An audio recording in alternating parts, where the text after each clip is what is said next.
कहाँ गई मोदी जी की वो जुबान जो वो एकता और समानता की बात करते थे, बटेंगे और कटेंगे की बात करते थे।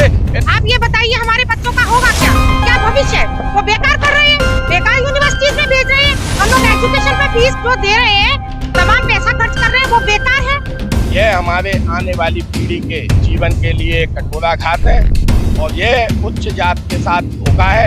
रात के अंधेरे में 13 जनवरी को सारे सर्वण समाज को छेड़ दे दे अपने बच्चों को, ऐसा कानून लेकर आई है। उत्तर प्रदेश के मथुरा में मंगलवार को यूजीसी के कथित काले कानून के खिलाफ जबरदस्त आक्रोश देखने को मिला। मथुरा कलेक्टर कार्यालय पर परशुराम शोभा यात्रा समिति के नेतृत्व में कई सामाजिक और धार्मिक संगठनों ने जोरदार विरोध प्रदर्शन किया और सरकार से इस कानून को तत्काल वापस लेने की मांग की। इस विरोध प्रदर्शन में परशुराम शोभा यात्रा समिति, वामन भगवान महोत्सव समिति, अखिल भारतीय गौड़ मंडल सहित अन्य संस्थाओं ने भाग लिया। प्रदर्शन के दौरान कार्यकर्ताओं ने नारेबाजी करते हुए यूजीसी के फैसले को शिक्षा व्यवस्था के लिए घातक बताया। परशुराम शोभा यात्रा समिति के पदाधिकारियों प्रदर्शन के दौरान सरकार और यूजीसी पर तीखा हमला बोला। उन्होंने कहा, यूजीसी का यह कानून सवर्ण समाज के साथ खुला अन्याय है। विश्वविद्यालयों में सामान्य वर्ग के छात्रों के साथ पहले से ही भेदभाव हो रहा है और इस कानून के बाद स्थिति और भी खराब हो जाएगी। उन्होंने यह भी कहा कि जिस प्रकार एससी, एसटी और ओबीसी वर्ग को यूजीसी में प्रतिनिधित्व दिया गया है, उसी तरह जनरल वर्ग को भी यूजीसी में शामिल किया जाना चाहिए ताकि वह अपनी समस्याएं और पक्ष सीधे रख सके। अन्य संगठनों के वक्ताओं ने कहा कि यूजीसी का यह कानून एकतरफा है और इससे सामान्य वर्ग के छात्रों के अधिकारों का हनन होगा। शिक्षा व्यवस्था कमजोर पड़ेगी, समाज में असमानता और विभाजन बढ़ेगा। संस्थाओं ने आरोप लगाया कि यह फैसला छात्रों की वास्तविक समस्याओं को नजरअंदाज कर लिया गया है। प्रदर्शनकारियों ने चेतावनी दी कि यदि यूजीसी का यह कानून वापस नहीं लिया गया तो यह आंदोलन केवल मथुरा तक सीमित नहीं रहेगा, बल्कि इसे प्रदेश और देश स्तर तक ले जाया जाएगा। प्रदर्शन के दौरान बड़ी संख्या में कार्यकर्ता मौजूद रहे और यूजीसी काला कानून वापस लो, सामान्य वर्ग को न्याय दो जैसे नारे गूंजते रहे। प्रदर्शन के अंत में सभी संगठनों ने जिलाधिकारी के माध्यम से केंद्र सरकार को ज्ञापन सौंपते हुए यूजीसी के इस कानून को तत्काल वापस लेने की मांग की। अब बड़ा सवाल यह है कि क्या सरकार छात्रों और संगठनों के इस विरोध को गंभीरता से लेगी या फिर यूजीसी के इस कानून के खिलाफ उभरता जनाक्रोश और तेज होगा। मथुरा से उठा यह विरोध अब शिक्षा नीति और सामाजिक संतुलन पर एक बड़ी बहस का संकेत दे रहा है। मेरा नाम राम गोपाल शर्मा है, एडवोकेट।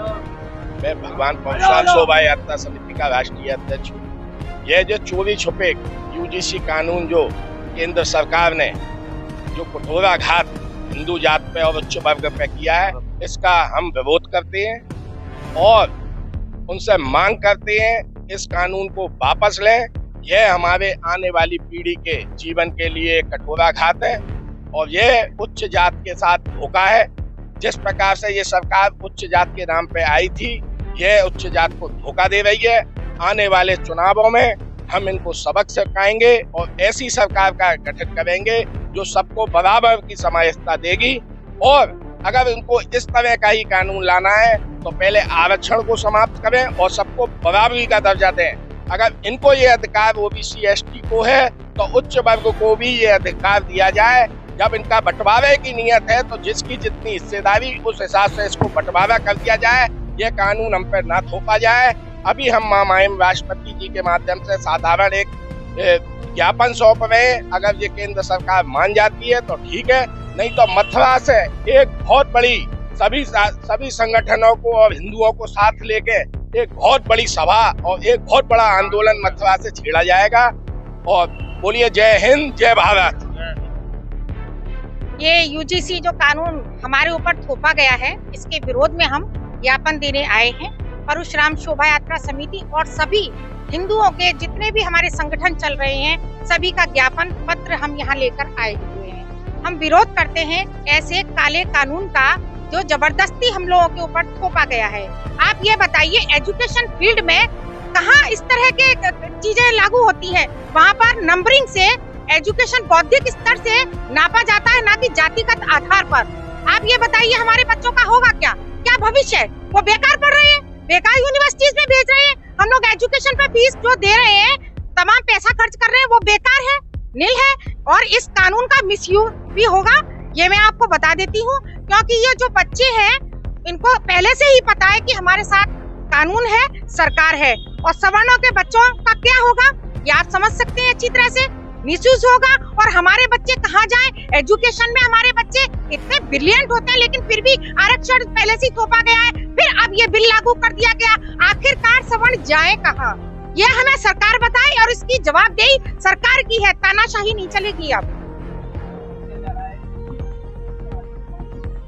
ये संपूर्ण देश में किया जा रहा है, आप देखिए संपूर्ण देश में हो रहा है, हर जगह, हर चैनल पर, हर किसी जो बड़े बड़े हमारे जो रिपोर्टर्स बैठे हुए हैं, ये भी जो बोलते थे गोदी मीडिया, वो भी इसका खिलाफियत है, क्योंकि सवर्ण जो है हर जगह है। हम एकता चाहते हैं, ऐसा नहीं है कि हम उन लोगों के विरुद्ध हैं। आप समरसता कीजिए ना। हमने इस संदर्भ में दिया है कि सवर्ण समाज के साथ जो अत्याचार हो रहा है, जो अनाचार हो रहा है, जो भेदभाव हो रहा है, उसके सख्त खिलाफ हैं। और पूरा समाज बहुत अधिक आक्रोश में है कि जिन्होंने अपना तन मन धन से सरकार बनाई, सनातन के लिए काम किया, हिंदू सभा को, हिंदू महासभा को और हिंदू सनातन समाज को एक रहेंगे तो नेक रहेंगे। सभी भाई बराबर हैं, सभी भाई महान हैं, सभी भाई समान हैं।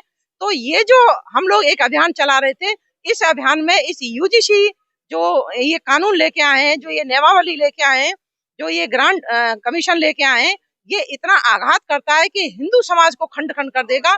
जो हिंदू समाज बहुत दिल से अपने समाज को एकत्रीकरण के लिए लगा हुआ था, चाहे वो नेता हो, चाहे वो सनातन के संत हो, चाहे महिलाएं हो, लेकिन इन्होंने, इस सरकार ने जो आज ये काम किया है, जो बच्चों को भी नहीं छोड़ा है, बच्चों के साथ भी भेदभाव किया है, बच्चों के मन में भी जो जहर घोला है, ये बहुत दुर्भावनापूर्ण है, बहुत दुर्भाग्यपूर्ण है। और इसका सारा सवर्ण समाज जवाब देने के लिए कटपट है और तत्पर है, और इसका जवाब समय के अनुसार सरकार को अवश्य मिले।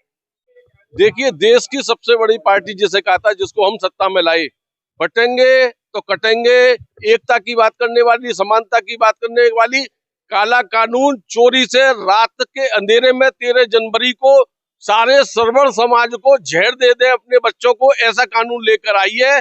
SC ST के बच्चे अगर कोई भी शिकायत करते हैं तो उनकी सुनवाई होगी और सर्व समाज के बच्चे के ऊपर कार्रवाई होगी। जबकि सर्व समाज का बच्चा अगर उत्पीड़न उसका हो रहा है, वह कहीं पे अपनी शिकायत भी इस कानून में नहीं कर सकता। कहाँ गई मोदी जी की वो जुबान जो वो एकता और समानता की बात करते थे, पटेंगे और कटेंगे की बात करते थे? ऐसा कौन ने, किसने मांगा था ये कानून? यूजीसी जो वो लेके आए हैं, रात के अंधेरे में लाने की क्या आवश्यकता पड़ी? रातों रात 13 जनवरी को लागू करने की क्यों आवश्यकता पड़ी? हर कानून से लाने से पहले वो ढोल ड्रम सारी मीडिया को लेकर बैठते थे, सारे भारतवर्ष में अपने कार्यकर्ताओं को झोंक देते थे पूरे देश में। 13 जनवरी को क्यों नहीं झोंक पाए? कहाँ गए सुधांशु त्रिवेदी जैसे और संचित पात्रा जैसे लोग जो सर्व समाज की बात करते थे? आज वो कौन से मुंह से चुल्लू और पानी में डूब के कहाँ मर गए हैं? उनको सामने आके बताना चाहिए कि यह कानून जो यूजीसी लाई है वह सर्व समाज के कौन से हित के लिए वो लेकर आई है। निश्चित तौर पर ऐसा कानून जिसकी सभी सर्व समाज की हैसियत से हम लोग उसकी निंदा करते हैं तीखे स्वर में, और मोदी जी से मांग करते हैं इस काला कानून को वापस लें। शायद लगता है मोदी जी रावण वाली स्थिति में आ गए। कुंभकर्ण ने मांगा कि हमको इंद्रासन चाहिए, वो निंदासन मांग गए, और एकता समानता की बात करने वाले वो सर्वर समाज के खिलाफ ही कानून ले आए। उनको यहाँ पर सारे कानून समाप्त करने चाहिए। आरक्षण समाप्त करना था, SC ST समाप्त करना था, समानता के सारे कानून लाने चाहिए थे, एक कानून देश में करना चाहिए था। लेकिन शायद वो नींद में आ गए, और नींद में आके वो यूजीसी में नींद में ही लागू किया है 13 जनवरी को। मैं पुनः आप सभी चैनल के माध्यम से सभी संगठनों की ओर से ये मांग करता हूँ कि इस काले कानून को वापस लें, नहीं तो देश में, सारे देश में सभी सर्व समाज के लोगों के साथ में बैठकर एक आगामी रणनीति मथुरा में ही तय की जाएगी और सारे देश में एक वृहद आंदोलन की भूमिका तय की जाएगी। जय हिंद।